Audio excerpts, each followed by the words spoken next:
Welcome to another edition of Weekly Digest, a government information agency program that keeps you informed on what the administration has been doing that will create a better environment for citizens. I'm your host, Ursula Ramdale. Thank you for joining us. In this week's presentation for the period July 11 to 18, 2014, Guyana's capacity to solve crimes boosted as forensic lab is opened, consultations continue apace on city cleanup, and miners urged to practice land reclamation.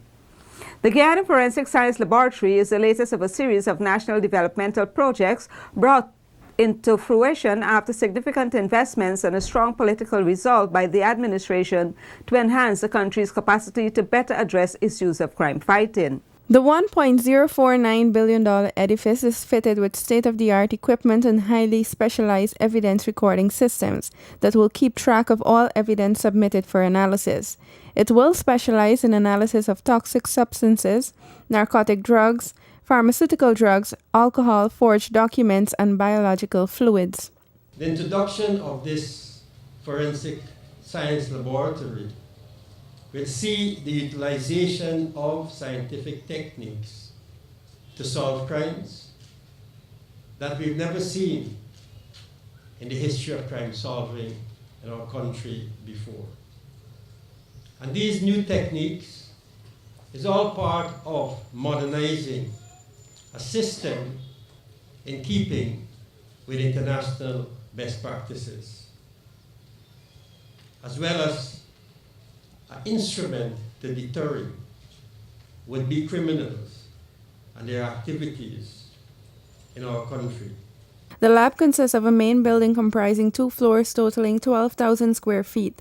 The ground floor houses the administrative office, library and research area, conference room, security monitoring and evidence submission area, and washroom. There's a special section of the laboratory that is allocated to the University of Guyana for training of students from that institution. The lab is intended to enhance the investigative capacity of local law enforcement agencies in crime and the prosecution of offenders by providing quality scientific evidence and expert testimony. In keeping with the tradition that was started in 1990, the Guyana Police Force hosted an award ceremony to recognize ranks who have served the institution with distinction and who have lived up to the force's mandate of providing service and protection. Over 1,300 officers, inspectors, and other ranks, including members of community policing groups, received monetary awards totaling approximately $12.3 million. This forms part of the activities to commemorate the Guyana Police Force's 175th anniversary. This event has become traditional, and it occurs twice annually during our force anniversary celebrations and during the month of December. It is a ceremony that has started under Commissioner Lewis in the year 1990. The positive motivational impact it has on our ranks by recognizing efforts they made beyond the normal call of duty, a motivation that impacted positively on the service we provide to the people we serve, indicates that this ceremony remains relevant and therefore the continuation of this event. Our serious crime statistics at this time is showing that we are 9% below what it was at the same time last year. While there may have been instances where the force was exposed to public criticisms as a result of the actions of a few rogue elements, much have been accomplished by ranks who carried out their lawful mandate in a professional manner. We have seen sustained efforts of intelligence collaboration with operations that led to dismantling of the Hot Skull Gang in Albaiston, the arrest and charge of almost all the perpetrators in the Metamirzarg robbery murder, some of whom would have earlier perpetrated an armed robbery in Wakenham. We have seen that within 48 hours, the gold stolen from Port Kaituma was recovered, some in the Pomeroon River and the remainder in the quarantine. We have also seen that after the escape of 4 prisoners from the Georgetown Magistrates Court complex They were all recaptured, 2 on the same day in Georgetown, 1 on the same day in Berbice, and the other a while after at Umai, way up the Essequibo River. The list of this collaboration between intelligence and operations goes on. And that kind of capacity and collaboration, which was demonstrated, will continue to grow. Awards were given out to ranks who apprehended armed suspects, thwarted robbery attempts, uncovered unlicensed firearms, destroyed marijuana fields and made drug busts, solved murder cases, conducted exceptional crime scene investigations, and performed exceptionally in the field of athletics. Miners have been urged to consider the land reclamation project as one which is designed to ensure consistency with the strategic direction of a number of overarching global mechanisms and guiding national-level policy instruments. While there is no intention to curtail mining in Guyana, Minister of Natural Resources and the Environment Robert Passaudt acknowledged that this is the reason for the majority of land damage. As such, he urged miners to adhere to sustainable and responsible mining, which would ensure adherence of Guyana's commitment to international conventions. We thought it best to come up with that terminology, but it's more or less looking at remediation and restoration. And so that was one of the recommendations. Others came up with terms of looking at the regulations. It was looking at improved infrastructure, looking at better coordination among land use players, particularly between the mining and forestry sector. Steps taken by the administration towards preserving the environment with mercury-free mining were highlighted during a stakeholders consultation, with the retabled Code of Regulations to reinforce a commitment to responsible mining also being cited as one. We want mining that takes into account the responsibilities all of us have, whether we're miners or not miners, the responsibility to utilize our resources in a way that, one, it doesn't harm our current existence or environment, but also takes into account the future generation of our country. Considering environmental issues during mining could ensure that good management would encourage the rehabilitation of land used for post-mining activities. The restoration of areas to their native and ecosystems would then be able to be used for agricultural or forestry activities, which would be aimed towards community benefit. Stakeholders have been urged to work assiduously on the revision of the draft version of Guyana's third National Biodiversity Strategy and Action Plan to ensure it caters to the need of Guyanese and fulfill international obligations. Guyana's third National Biodiversity Strategy and Action Plan is aimed towards the promotion, conservation, and sustainable management of its biodiversity. A consultation was organized for its revision since the plan was deemed visionless, and stakeholders were urged to do more to ensure it caters to the needs of Guyanese and fulfill international obligations. It is important that we're also compliant with our international obligations, both in terms of reporting, but not only in terms of reporting, but in ensuring that we have implementation. And it is the expectation that the team that is working to develop the draft and ultimately the strategy and the action plan will deliver a document that, one, that speaks to immediate challenges and opportunities that we face in issues as it relates to our biodiversity. He pointed to existing policies such as the Low Carbon Development Strategy and the many international protocols and conventions which Guyana has signed on to.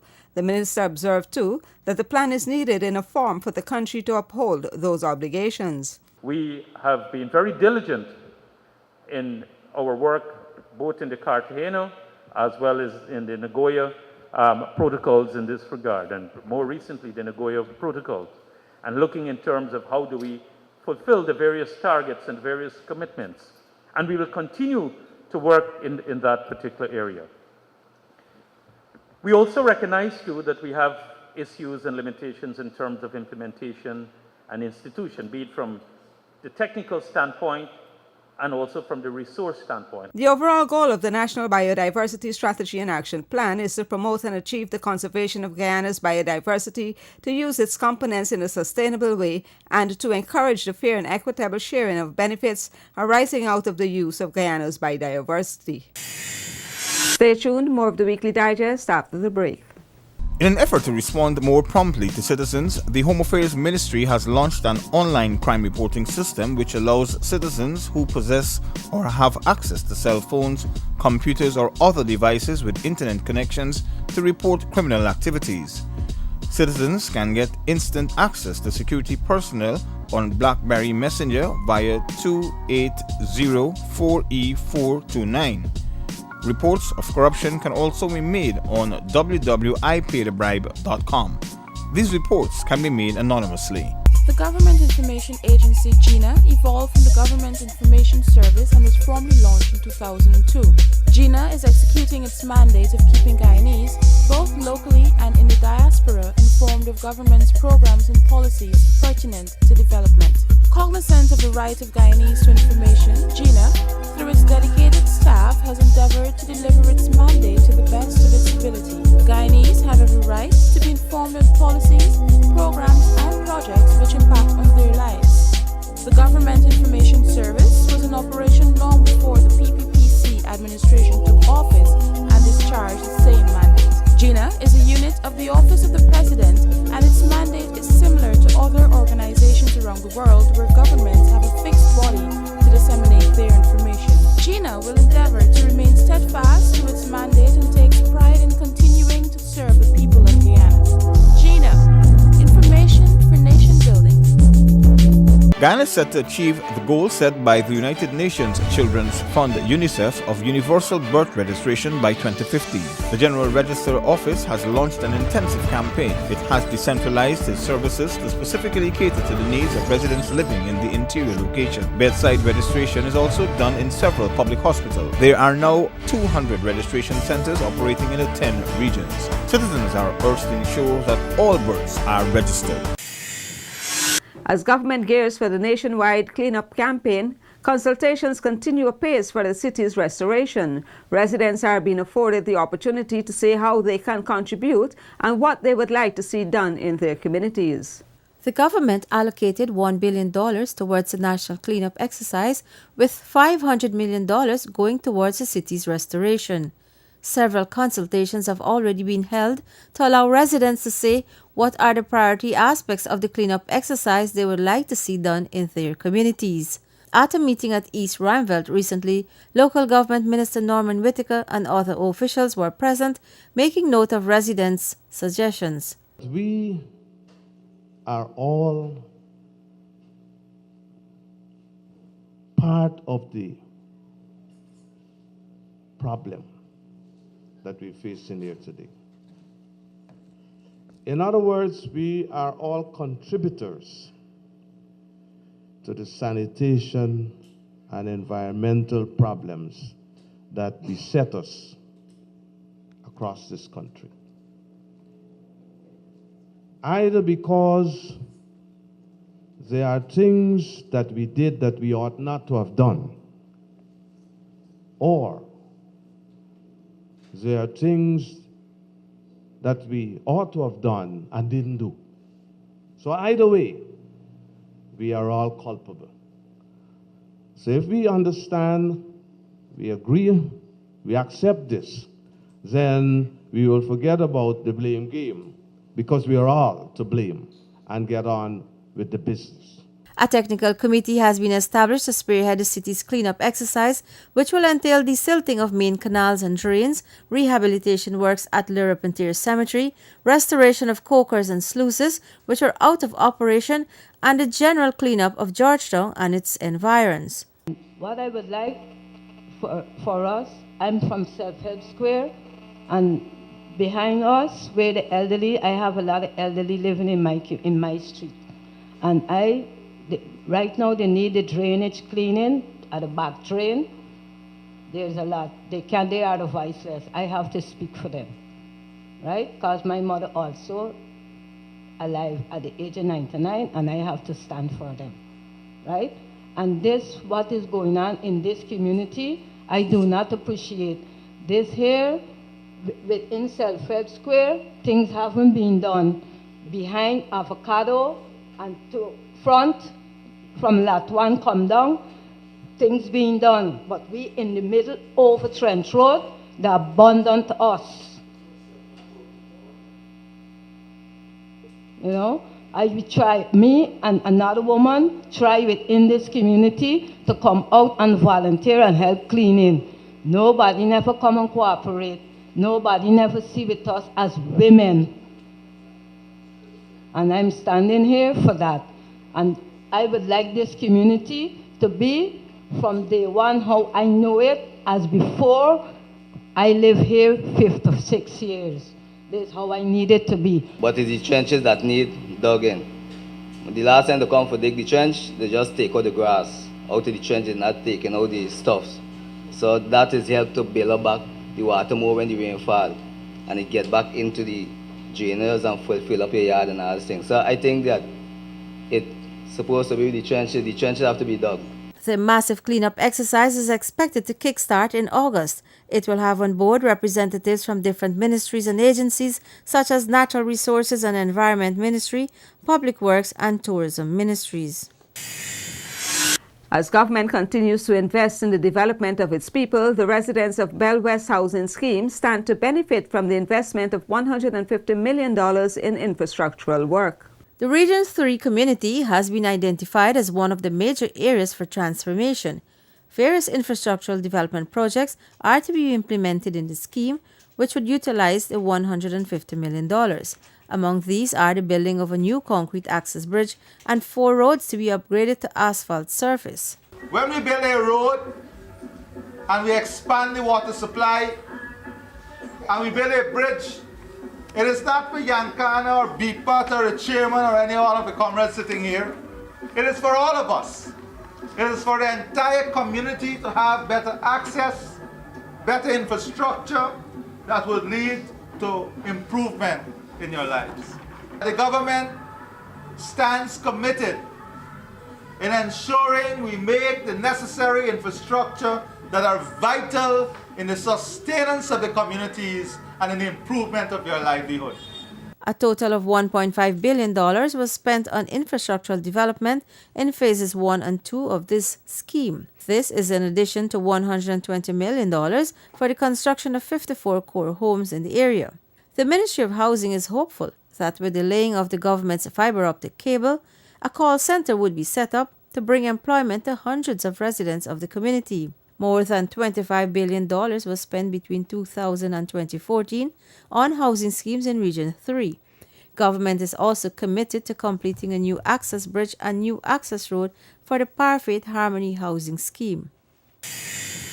The Guyana Sugar Corporation has brought forth another batch of youths trained in a variety of disciplines to suit the corporation's needs. Kaisuko's Training Center at Port Morant held its 53rd apprentice graduation exercise on July 16, where 51 students sponsored by various sugar estates across the country received certificates allowing them to now be employable within the sector. The students, including 1 female, successfully graduated with 50 credits, 3 passes and 60 distinctions. Following 4 years of intense training in areas such as fitting and mechanics, electrical and instruments, agricultural mechanical work, instrument repairs, mechanic, and sugar boiler operations. The training center for the sugar industry, the Port Morant Training Center, as we popularly called it in those days, stood out as the premier vocational and technical institution in Guyana and in the Caribbean. And I do know that one of the early graduates was Mr. Brinkmore Hall. Here we are, many, many more years later, and I can honestly say that the Port Morant Training Center still stands as the premier vocational and technical training center in Guyana.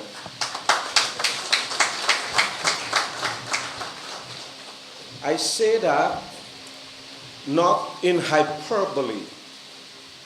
I say that because I'm stating a simple fact. Today, as you graduates take your place as part of the success story of Gaisuko, you do so with a background at Gaisuco Training Center here at Port Moran continue to produce high quality technical support staff for Gaisuco itself, but for other industries in our country. This institution continues to produce high-quality craftsmen and women, engineers, managers, and entrepreneurs. The graduates continue to contribute significantly not only to Guyana's economy, but to the Caribbean, Europe, and North America. This is the first step in your career. This is the first step at getting into the life of work.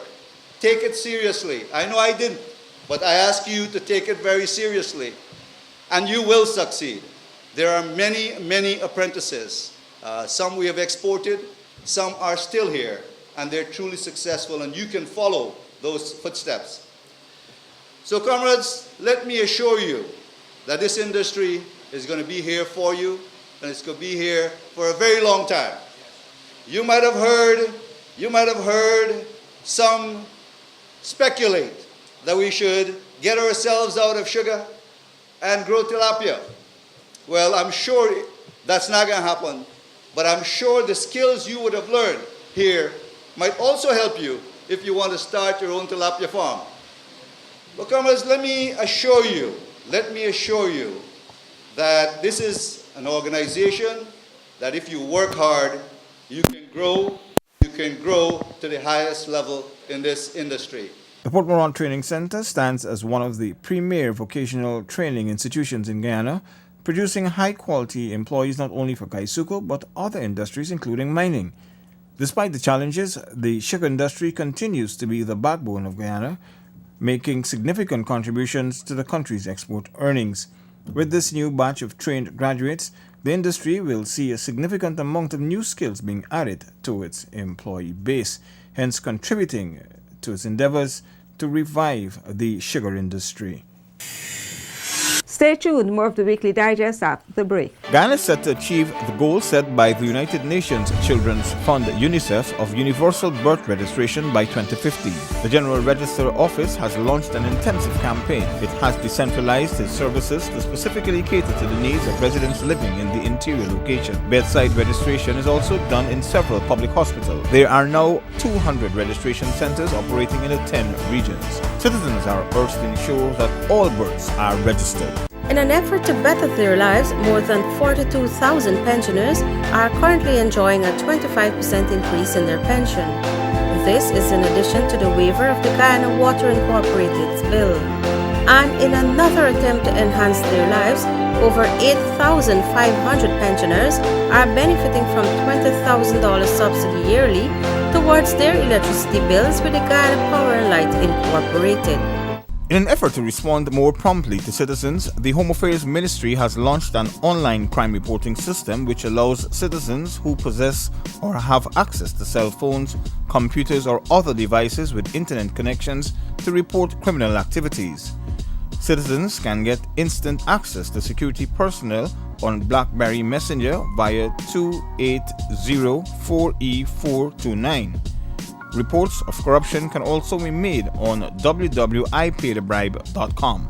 These reports can be made anonymously. The modernization of the Justice Administration System, the MJAS project, has been completed through a loan from the Inter-American Development Bank. Achievements made under the project include amended and new laws, training for personnel within the sector, reduction of the severe case backlog, the refurbishing of courts, increased numbers of judicial officers and training, publication of law reports and their indices online, the establishment of a DPP office in Berbice, computerization of several connected systems, among other aspects.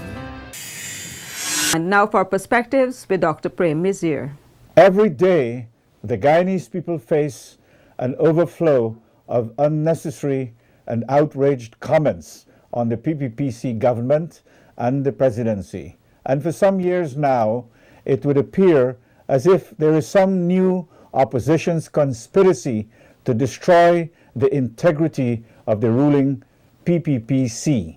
The government and president are in a continuous political struggle with elements who constantly abuse freedom of the press in their quest to undermine the government's functioning.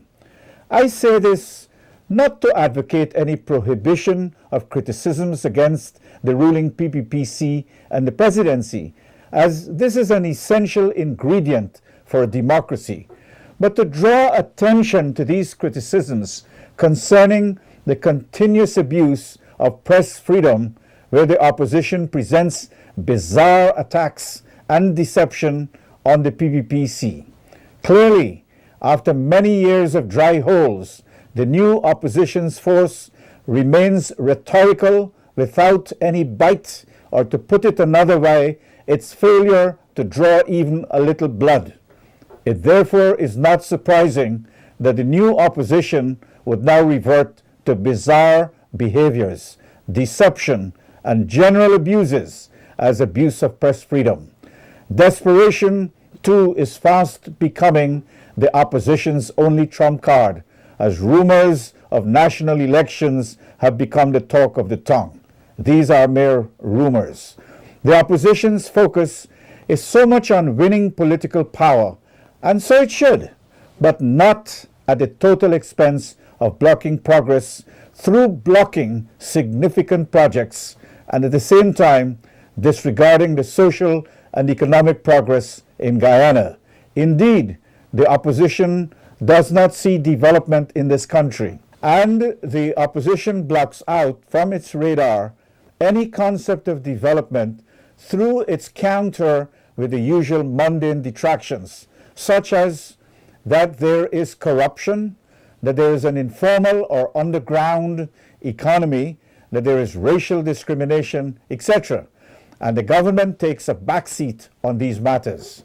These negatives have a life of their own, and these people should counter but not engage in the abuse of press freedom.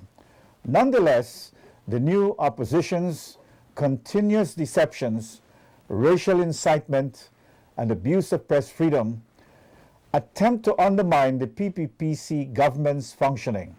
And clearly, these round-the-clock, bizarre behaviors of the new opposition are tantamount to undemocratic behaviors. I thank you very much. And with those features, we have come to the end of this edition of Weekly Digest. But before we go, here's a recap of the highlights. Guyana's capacity to solve crimes boosted as forensic lab is open. Consultations continue apace on city cleanup, and miners urged to practice land reclamation. Please note that Weekly Digest and other government information can be found on our website, www.gina.gov.gy, or you can send us your comments and suggestions at ginagovgy@gmail.com. Join us again next week as we highlight more of government's programs and policies which are enhancing the lives of Guyanese. I am Ursula Ramdayal. Do have a safe week ahead. Goodbye.